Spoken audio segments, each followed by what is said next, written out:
You are watching KUTV Primetime News with Irene Mwangi.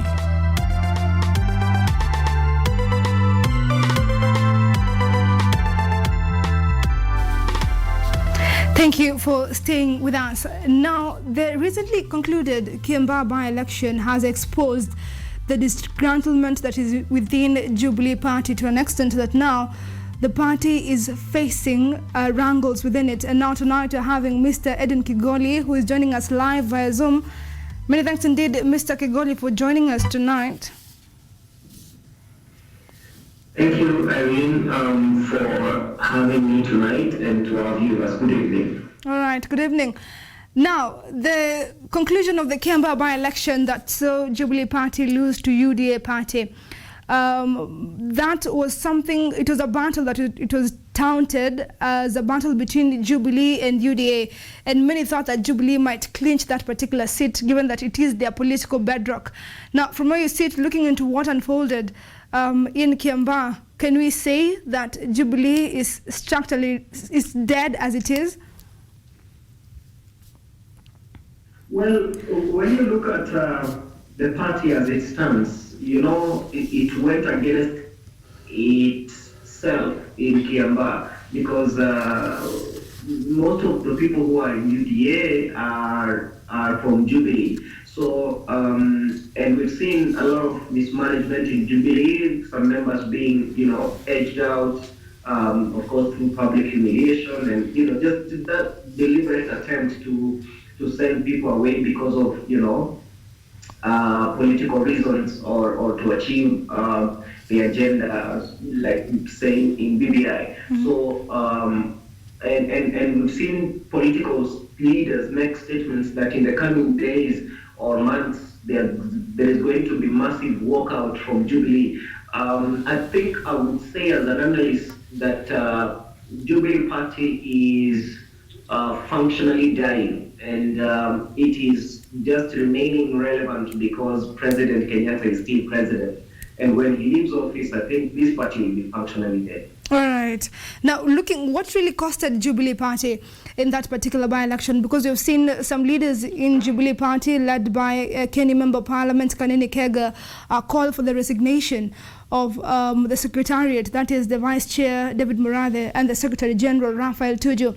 What really costed Jubilee on the ground? Why did they lose grip of Kiambaa? Because the ground is shifting, and the ground is shifting beneath such political ignorance. And when you start to get rid of your political assets, you start to feel the consequences. And Kiambaa is just the beginning of many disappointments that are coming ahead. Mm-hmm. And if Jubilee still wants to be Jubilee, then they must change course right now. But I think it's already too late. Mm-hmm. Because they've hurt the trust of the party. The party is bleeding. The party is suffering, and I think it has taken a trajectory of no return to downfall. Mm-hmm. And it is just a matter of time until Jubilee is irrelevant, and, mm-hmm. and it is just gone. Like, this party is gone and gone. All right. But now, some political parties have said that when you look into the gap of Kiriri Njama and the UDA candidate, Kawanjiko, a 510 vote margin is not really enough to cast out Jubilee Party or say UDA Party is gaining stronghold in President Uhuru Kenyatta's backyard. A 510 margin, is it enough to really tell and tell in this particular situation?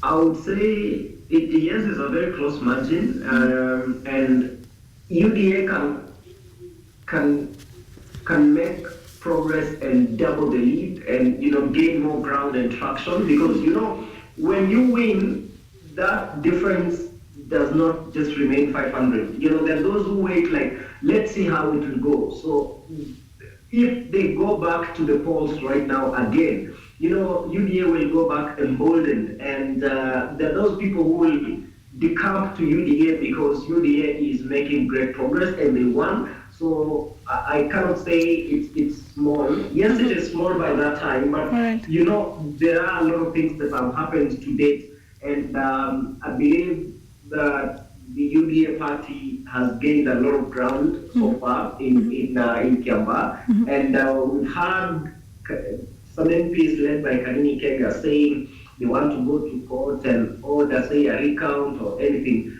but they will be disappointed. I dissuade them from doing so, because they'll suffer double jeopardy, double tragedy. Like, this was free fair, like Jubilee is in power, so how can they, you see, I mean, when you have the instruments of power and you start to cry foul, that means the ground has shifted beneath you. This is what President, like, for instance, what President Donald Trump was doing in the US. He was crying foul, yet he was the president, and eventually he lost. And this is what is going to happen in the coming elections. The people of Kenya are now independent.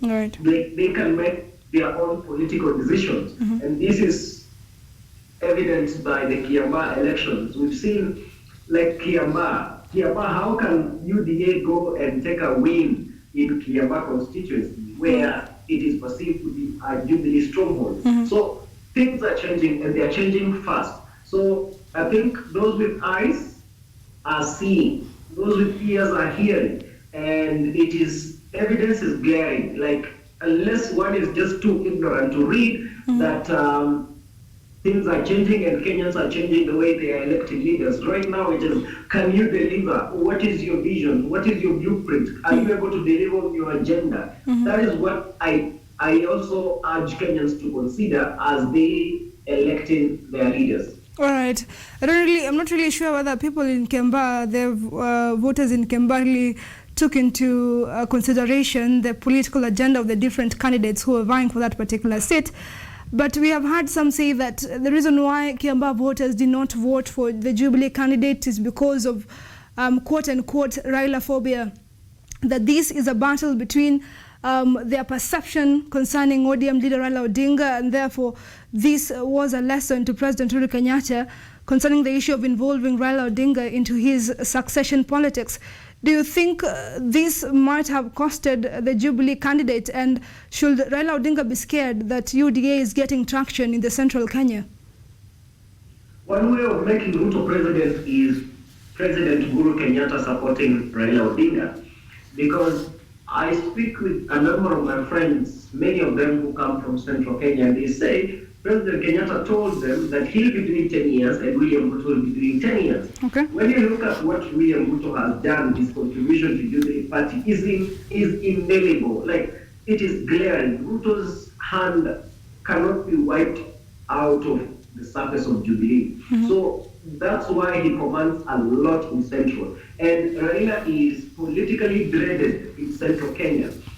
Many years have been invested in maligning his name in Central Kenya, and it would be a suicide mission to sell Raila Odinga. It is, I would say, it is impossible to sell him politically in Central Kenya. It will not work. It won't work. But I would want to be proved wrong, though. When you put William Ruto and Raila Odinga as candidates who want their support from Central Kenya, Central Kenya would most likely and definitely endorse the candidate of His Excellency William Ruto than Raila Odinga, because William Ruto has been with them, is still with them, and Central Kenya would see him as still with them and will always be with them. So even in the choice of a running mate, perhaps William Ruto could take somebody from Central Kenya, and that could work magic as well. So Jubilee coming to a coalition with ODM is, in other words, wanting to remain relevant, because which other party can team up with Jubilee and remain relevant? I do not think that is going to happen, I really. So, of course, moving forward, if they team up with Raila Odinga, then Raila Odinga will be the flag bearer. I don't know who the running mate will be. But now, how do they win Central Kenya back? This is the hardest question, and the easiest way out for Mount Kenya is Right Honorable or His Excellency William Ruto. All right. Now, there's a message that perhaps the voters in the central Kenya is sort of sending. We saw the victory by UDA in Rore Ward in Nyandarua County. Then came Juja by PEP. Then we're having Kiambaa now by UDA again. Does it mean that President Uhuru Kenyatta, his sort of approach to the central Kenya has costed him this particular seats in terms of the by-election, given that some of his key allies, like the likes of Murathe and Tuju and people from central Kenya, have not been quite vibrant in engaging the electorates as compared to the troop that Deputy President William Ruto is having in the central Kenya. Now, his sort of approach, his hands-off approach, could it have costed him right now as he's heading off from the political scene? You see, our president, when you look at his style of politics, he doesn't come out with so much stamina, like with so much passion, like I must win this by-election, I must win that by-election. No. President is like, let the people decide as they may want to decide. Right. And William Ruto is a hands-on man. He'll step out and make sure things are working. And that's why his work is all over Jubilee. That's why Jubilee is where it is right now. Mm-hmm. So if President Kenyatta was stepping up and saying, like, we must get that seat, it would be a bit different. But then again, President Kenyatta is one person who, like, doesn't want too much fighting, like political fighting and all that. Like, he wants things to happen smoothly and easily. So, and you see somebody like William Ruto, he'll wake up and go and make sure, like, is this thing happening? How is it working? How is this one turning out to be? Mm-hmm. So President Kenyatta has trusted people, perhaps who are not stepping out so powerfully and strongly to defend the trust he has placed on them. Right. That's why UDA seems to be and actually is taking ground. But then again, UDA or William Ruto is failing in Central Kenya because it is President Kenyatta who instituted him. President Kenyatta instituted William Ruto in future when he was speaking, like 10 years for me, 10 years for Ruto. Right. He continued to repeat that and he told the people of Central Kenya, this is what will happen. So people of Central Kenya are asking, Mr. President, what happened? What changed? Mm-hmm. So tell us, could you explain to us that we are no longer giving William Ruto 10 years? So William Ruto's time is coming. Now it appears President Kenyatta is changing tune, and maybe many people, as I say, preferring Raila Odinga. Raila Odinga, now people will ask, what has he done for Central Kenya? And others will go into history and say, Raila Odinga supported President Mwai Kibaki, mm-hmm. and they did not, do what we call kurudisha mkono. Yeah. So we'll be waiting, and I think moving forward, we will continue to see, and things will continue to shape up and see how stronger William Ruto is on the ground in Central Kenya. All right, now, so what can it be done to salvage Jubilee Party? Because with the exit of Deputy President William Ruto, the party sort of loses the national outlook, because that means that the whole of Rift Valley and perhaps areas of Turkana and so will have to exit from Jubilee Party. Now, what will give the party a national outlook, given that it is one of the main political parties that might be targeted in the 2022 general elections? To do the hardest thing, return William Ruto to his position. Let President Kenyatta reach out to William Ruto and tell him, brother, we had an agenda in 2013 when we came together. We wanted to unite the country, and we fought ICC together and prevailed. We formed government. Now my term is almost coming to an end. Mm-hmm. I want you to come back to Jubilee and take over the country's leadership as per the way we agreed. And let William Ruto be the party leader of Jubilee Party, mm-hmm. and let him streamline. Without this, Jubilee is functionally dying, and it will be over and out once President Kenyatta leaves office, unless he does the honorable thing, reach out to William Ruto, return him to Jubilee, have that handshake, conciliatory approach, so that again William Ruto can pull people back to Jubilee and Jubilee will Jubilee again. Right. Otherwise, I think this party is gone when President Kenyatta leaves office. All right, then could we perhaps say that the perception that is there that President Uhuru Kenyatta is a lame duck president in terms of leaving inheritance, in terms of a political inheritance, because we've seen even the likes of Mwai Kibaki, we had the PNU during the times of the Moi era, we have KANU, which is still in the political scene. Now, Jubilee Party is seeming to wilt in this particular political season. Therefore, can we say that President Uhuru Kenyatta is sort of a lame duck when it comes to vibrant politics in the country? Well, I wouldn't say lame duck, but this is what I would say. President Kenyatta is one person who, says, hapo mnataka aje, aya sawa, nitafanya. So he teamed up with William Ruto because William Ruto will go make sure things are happening, will go verify things. Mm-hmm. So, as I said, President Kenyatta is one person who doesn't like mayhem. He doesn't like trouble. He wants it to be peaceful. He wants it to be easy. He wants it to be okay. So I wouldn't say lame duck because essentially I don't know what lame duck means politically. But he's a fine president. He's a good president. Personally, I'm a beneficiary of his leadership. I'm a beneficiary of his presidency. And I can say President Kenyatta has done quite a lot. There are those who say, like Kibaki left a working economy. President Kenyatta has come in and left economy in distraught, a lot of debt, jobs lost, like the economy is not working, people are growing in numbers, but the economy is not growing fast enough to absorb the people. The GDP is only growing in treasury numbers, but never in reality on the ground. But then again, look at the infrastructure around. President Kenyatta is leading around a legendary infrastructure. Look across the country. Look at our schools in terms of, secondary school education.